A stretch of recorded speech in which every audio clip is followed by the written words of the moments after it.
Hi friends, டேஸ்டியான ஆப்பம் தேங்காய் பால் 4 cup அளவு பச்சரிசி, 2 ஸ்பூன் அளவு உளுந்து, 1 ஸ்பூன் வெந்தயம் சேர்த்துட்டு அதோட 1 கப் அளவு புழுங்கரிசி சேர்த்து ஊற வச்சுட்டு இதை நல்லா கிரைண்டரில் நல்லா நைஸாக அரைச்சிருங்க. தேங்காயை இப்போ துருவி நம்ம பால் எடுக்க போகிறோம். ஸோ தேங்காயை சின்ன நறுக்கி எடுத்துக்கோங்க. இதை மிக்ஸி ஜாரில் சேர்த்து பால் எடுக்கணும். இதோட நம்ம டேஸ்ட்டுக்கு ஏலக்காய் 4 ஏலக்காய் சேர்த்து இதையும் நல்லா அரைச்சி எடுத்துருங்க.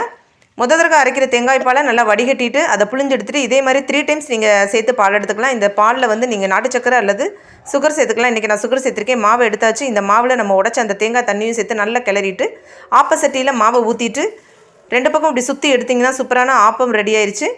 இந்த ஆப்பம் ரெடி பண்ணும்போது அதில் சின்ன டாட்ஸ் மாதிரி வருது இல்லையா, அதுதான் அந்த ஆப்பத்துக்கு ஒரு டேஸ்ட்டு கொடுக்கும். இந்த ஆப்பம் வந்து ரொம்ப நல்ல டேஸ்ட்டாக இருக்கும், ரொம்ப சாஃப்டாகவும் இருக்குது. இதில் நீங்கள் தேங்காய் பாலை ஊற்றி ஒரு 5 நிமிஷம் ஊற வச்சுட்டு அதுக்கப்புறம் சாப்பிட்டிங்கன்னா அதோட டேஸ்ட்டு அடடடா சொல்கிறதுக்கு வாய்ப்பே இல்லை. ஸோ இதே மாதிரி நீங்களும் ட்ரை பண்ணி பார்த்துட்டு உங்கள் ஃபீட்பேக்கை கொடுங்க. நெக்ஸ்ட் வீடியோவில் பார்க்கலாம். உங்களுக்கு இந்த சேனல் பிடிச்சிருந்தால் லைக் பண்ணுங்கள், ஷேர் பண்ணுங்கள்.